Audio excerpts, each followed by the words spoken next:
እናት አባቴ ባያስታውሱኝ ይቻለም ንቃ ገፍታ ብተወኝ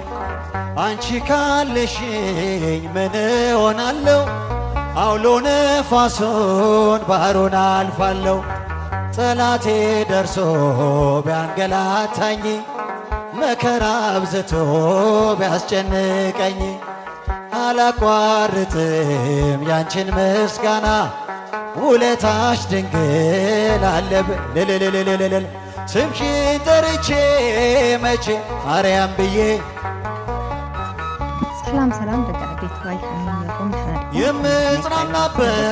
ስምሽ ነውና ድንግል ሆይ ላቅርብ ላንቺ ምስጋና አደና ቅድስት ድንግል ማርያም ዓመታዊ ክብረ በዓል ሎማዓንቲ ብምንታይ ጀሚረኩም ነይኩም መስልኩም ብቁና ነው የጀሚረ ወርቁልል ከምቱ ትማልል ወልኽዎ እና በርዝዴይ ጓላኒዋ ካው ግን ኣነ ባዕሊ ኸለይ ይቁነነክ ኢለ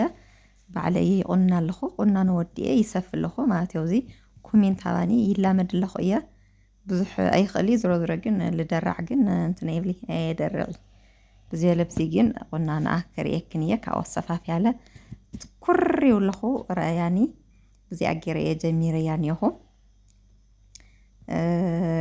መቸም ብዙሕ ዘለሉ ሰዓት መቆነንስ 400 300 50 ልዙሕማ ቆናኖ ልበሃል በተለይ ማለት እዩና ካሃሙ ዝሓፍተይ ማዕረይ ልግዛዓሰን ኸለ ይኾነ ኣነ ሓፍታውዚ ቁንን ለየብላ ኸይለ ትሪኣ ኣለኸን ከምዚኣ ገይረ ሰፋፍየ ወዲእያ ኒኹ ማለት ቆናኒነ እያ ብዘይ ገጣሚ ግን ኣነ ልውሽጢ ይኽእል እየ በተለይ ከምዚ ኮርዳድ ዝኾነ ጨጉሪ ብጣዕሚ እየ ልኽእል ሓቂ ልምንጋር ዝሮ ዝሮ ልወርቅ ልሓፍቲ ኢለ ብለይ ምንም ዓይነት ደራዕ ከምዚኣ ገይረ ሾማሕማሕ ኣቢለ እያ ርእሳ ዓወይ ስዲ እየ ገይረ እያ ኒአኹ ካብኡ ማርያም ኣብ ገዛና ብቕልል ዝበለ መልክዑ ኢና ሕሊፍናዮ ዓሞቱ ለኢ ገጣሚ ልሾራፉ ከምታት ስለልኸድኹ ዝሮ ዝሮ ቁርፅርፅ ላበልኹ እየ ቀሪፀዮና ብደንቢ ገይረ ከሪአኩም እየና ራእይዎ ቁናኖ ኮሜንት ሃብኣ ብደንቢ ገይርኽን ማለት እዩ ካብኡ ራእያ ኣብዚ እዛ ሳርጌታ ኣርጉ ደቢለ እያ ንእሽቶን ዝሮ ዝሮ ግን ብጣዕሚ እያ ጥዕመትላ ልወርቅ ግን ከምዚ ርእሳ ልሙሉእ ስለዝኾነ ጨጉራ እስካብ ግንባራ ስለዝኾነ ብጣዕሚ እየ ጥዕምላ ቁናኖ የጥዕመላ እዩ ሓቂ ልምንጋር መልክዓለ ትሪኣ ኣለኻ ሽኮሪና ሓፍቲ ስለዝኾነ እዚኣ ከይትላ ንበይ ሓቂ ልምንጋር ወርቅሽ ዓይነይ ቆንጆ እያ ወይኒት እመቤታችን ዓመታ ቤተክርስትያን ይኸድኹይ ቤተክርስትያን ለይኸድኩሉ ምክንያት ኣጋጣሚ ካብ ዓዲ ልመፀት ነይራ ሓንቲ ቤተሰብ ልወለደት ማለት እዩና ላው ተፀዊዐ ኣብኡ የርፊደ ካብኡ ኣብኡ ወርፊደ ምስ መፃኸ ግን ግዛዕ ምዛዕ ተሓሒዛ ኸይደ ማለት እዩ ቁርሲ ግዛዕ ምዛዕ ሒዛ ኸይደ ኣብኡ ወርፊደ መፅየ ትሪኣ ኣለኸን ቡና እየቐርብር ኣቢለ ተቐዳዲመ ምንታን ለዓሞት ክኸድ ሃመይ ድየ ገይረ ላብ ቪድዮ ምክንያቱ ህዚ ሰብ ምፅ እንድሕረ ኢሉ ክቐረፀ ይኽእል ስለልብል ዓድና ሰብለ ኣነ ምንም ክገብር ኣይከኣሊ ኣይኽእሊ ዝሮ ዝሮ ላየ መጀመርያ ቀረፅኒ ለውዚ ኮፍ ኢለን ኢኹ ካብኡ ኣብዚ ትሪእዎ ኣለኹም ቀራሪብና ሰንቲለ ብዙሕ ይኾነ ነይሩ ሊሞን ንእሽቶ ንወስኽ ኣቢልካ እዩና መቸም ናብላዕ ነገር ትፈልጥዎ ኢኹምና ኣብዚ ስዋና ለቐራሪብና ከዚ ክመፁና እዮም ንሰኒና ካብዚ ላውዚ ለለካ ልቐርፀ ይመስለኒ ምክንያቱ ተብተቢለ ሓደ ረፊዱ ስለዝኾነ ልሸራፍ ዓሞት ልበፅሕ ክመፅእ እየ ዝሮ ዝሮ ለግን ያው ተሰብለ ክቕራፅ ስለለይኽእል ኢለ ተቐዳዲመ ትሪእዎ ኣለኹም ገዛ ኢለ ከምዚኣ ገይረ ፍርሽርሽ ኣቢለ እያ እኒአኹ ማለት እዩ ካብኡ ብድሕሪኦ እዚ ካብ ሸራፍ ዓሞት ላመፃ ክላ ኣለኹ ሂቦም ተሓደጉ ማይ ይብለክን ኣለኹ ትሪእዎ ኣለኹም ደስ ክብለካ ብስሩ ክንዱዚ ኢለ ይበሃል ማይ ወቂዖም እግዚኣብሔር ይመስገን ማለት እዩና ኣብዚ ትሪኦ ኣለኸን መራና ፈጫጫጫ ኢሉ ዝሮ ዝሮ ስሚንቶ ስለዝኾነ ባዕሊ ኢሉ ወርድ ልተረፈለ ባዕልና ንኽስሮ ኣብዚ መሽረብ ንወርፈቲና ነጠራቅም ለና ማይ ማለት እዩና ብጣዕሚ እዩ ደስ ኢሉና መኒ ማርያም ሎማዓንቲ እመቤታችን ባዕላ ሓደ ዛ ልፈትዋ ዓርክና ቃል ኪዳን ዓርክና ማለት እዩ ሓቂ ኣብ መርዓት ዓሪኻ ግዛዓት ቃል ኪዳን ሰይቲ ዓርክና እያ ትኾንላ ወሊዳ ንጎሊ ቤተክርስትያን ዝሓሰኽዎ ቁርሲ ሰሪሐ ላ ሕክምና ኸይደ ማለት እዩ ኣብ ወርፊደ መፅየ እመቤታችን ዓመታ ማለት እዩ ካብኡ ኣብ ገዛይ ላሰመ ወርፊደ ብድሕሪኡ ልሸራፍ ዓሞት ኸይደ ሬዎ በረከት ከፊለ እየ መፅየኒ ኢኹ እግዚኣብሔር ይመስገን ካብኡ እንደገና ላመፃ ክላ ኣለኹ መንገዲ ማይ ከምዚ ጀሚሮም ካብኡ ላብ ገዛይ ኣትየ ይሃበሉ ረእዩ ደቂ ዓበይቲ ዋይለ ኣብ ምክንያቱ ኣብ መንገዲ ሞባይል ወፅየ ከይቐርፅ ከምዚ ማይ ላውቅዑ ሃለዉ ሞባይለይ መቸም መርዓት ዓይነይ እያ ትፈልጡ ኢኹም ምክንያቱ ሎሚ ሞባይል ክትገዝእ ህንደይ ሃምለሎ መንከራ ማዕረየይ ምክንያቱ መንከርኡ ያው ከቢረን እየን እምበይ ካልእ ይኹነይ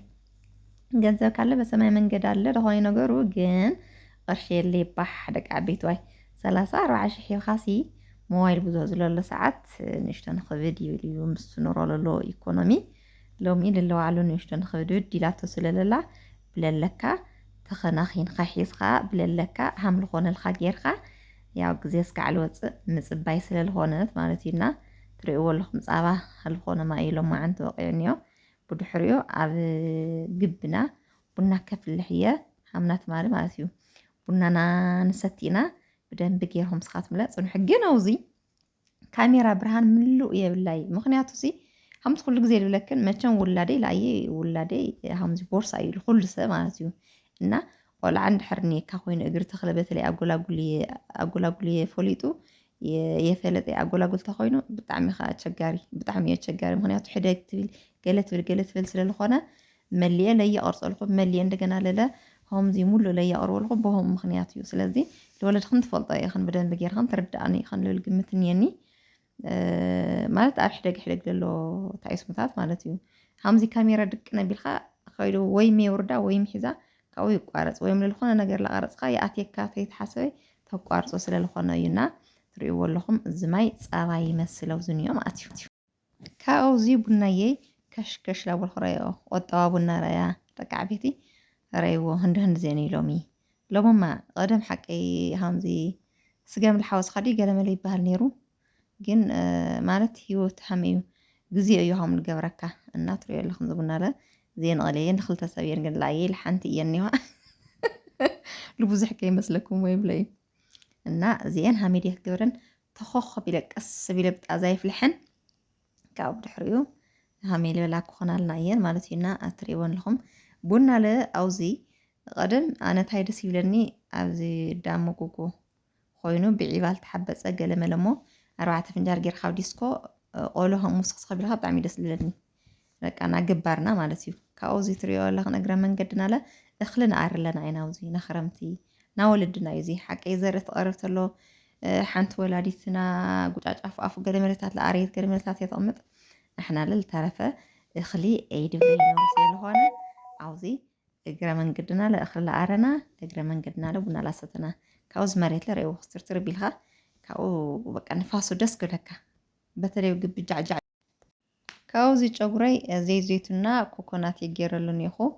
ምክንያቱ ሎማዓንቲ ማይ ስለለወቃዕነ መንገዲ ፈሪሱ ካብኡ ካልኣይ ምስርሐ ስለለይቀርየኒ እስቲ ብደንቢ ገይረ ንምንታይ ለየቀው ኢለ እዚ ከባቢየ ተሸፋፊነ እኒኹ ብደንቢ እዚኣ ሕዚ ናጋ እየ ክሕፀባ እኒኹ ማለት እዩና እትሪኦ ኣለኽን ዓድና ብጣዕሚ እዩ ደስ በሃሊ ኮይኑ ማነይ በተለይ እዚ ክረምቲ ውቅዕ ምስ በልዎ ሓረስታይ ልቡዕ ዕፅው ኢሉ ነበረስ ቃ ደስ ኢልዎ እና ሙሉእ ክረምቲ ጎሮ በላ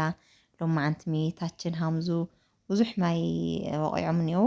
ይመልኦ እዩ ሓረስታይ ተሓጒሱ ሓሪሶ እንደፋሪሶ ቀውዕ እንደገና ደለ ላብ ግራተይ ልብለሉ ይግበረልና ሜታችን ዓመት ለዓመት ተቆረና ሓዋተይ በብለለኹም ተሓሊኹም ደቂ ዓበይቲ ዋይና ሰሰናይ ለኹልኹም በብለለኹም